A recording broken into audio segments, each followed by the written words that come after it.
Yes kitifu. Mungu wanje meze bite? Abantu bafite icyango sha niyo mpamvu ariko muri no minsi ngo mumeze wa neste. Biraho wa muhungu we ni danje byihore by'abaturage ho ntiwabivuga wa mugabo.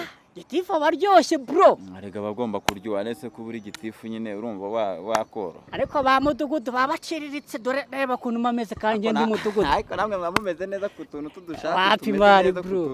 Wapi mani bro ibyo ntago bibaho kabisa.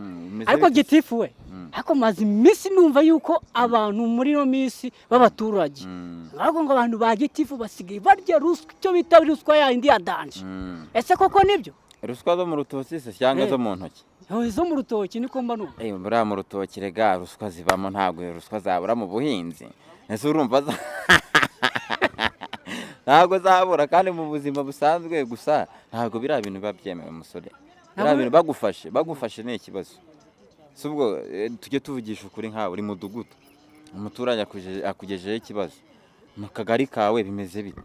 Rero mu kagari kanye nyobora kuba ngiye ndi mudugudu umuturage wese anza ni ikibazo ngiye nkikemura nka mudugudu ako ngiye ntago nfata ruswa hakiya mu ntago ujye ugerageza kuyikoresha se mu buzima busanzwe hakiya mu icyo ngicyo kuama mu mategeko nize nta nubwo bajya baza ngo bakubwira ngo fata akantu bya bintu bya bitugutwa kaka nibaze bagira gukimwe ego sha mugiye ngo kunywa kafana kareka ibyo ngiye ntago bimbaho bira ntago bari sawa ariko mwege ba gitifu ako reba gitifu wambara sha ibintu bimeze gutya ibi ngibi ni ibintu mu buzima busanzwe biba bigomba kubaho kandi ntago biba byavuye mu baturage gusa urumva natwe turakora turahembwa no gitifu yahuye na mudugudu ese koko gitifu na mudugudu bahemba ibingana cyangwa umudugudu arahembwa cyangwa ntagahembwa shaho se tugiye mu by'imishahara y'abayobozi byo rwose ntago napfa kumenya ngo arahembwa cyangwa uhembwa gusa ikiriho burya buri mugenzi wese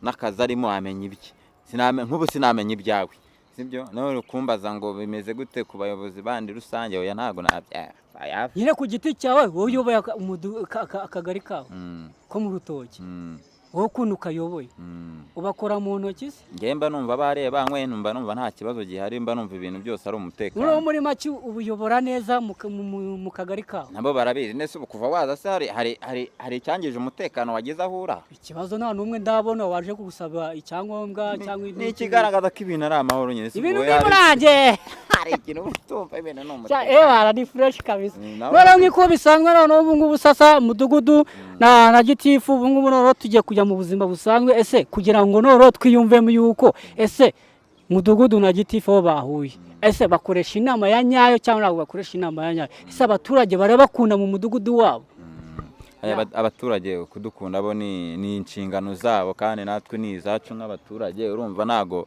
wayobora abantu batagukunda cyangwa udakunda zaba ari inyamaswa se uyoboye ntago bibaho gusa urumva nyine nk'umuyobozi mukuru urumva baba bagomba kuba ati ni gitifu tugomba kumugezaho ikibazo gifatika akagikemura nk'umuyobozi udukuriye icyo ni igitekerezo kizima turagira ngo noneho twereke ukuntu abaturage bagomba kwiyumvamo ba gitifu wabo na ba mudugudu babo bakabafata neza ikibazo wagira ukakerekeraho kwa gitifu wagira ikibazo kwa mudugudu tukaza tukakwakira neza ikibazo uzanye ese turabaza ese abantu badukurikiranye kuri no kamera twaje gukora ikiganiro na mudugudu na gitifu ese iki kiganiro muri kukibona gute ese kirabanyura mu bitekerezo turi gutanga ese niba muri kibanyuze muze gukora share comment kuri icyo kiganiro siko bimeze bayita sabone subscribe na tuntu turayika ngo bakagenda bakirika ni iki bina barama okay twabakundaga ciao ciao na uta hasta la vista.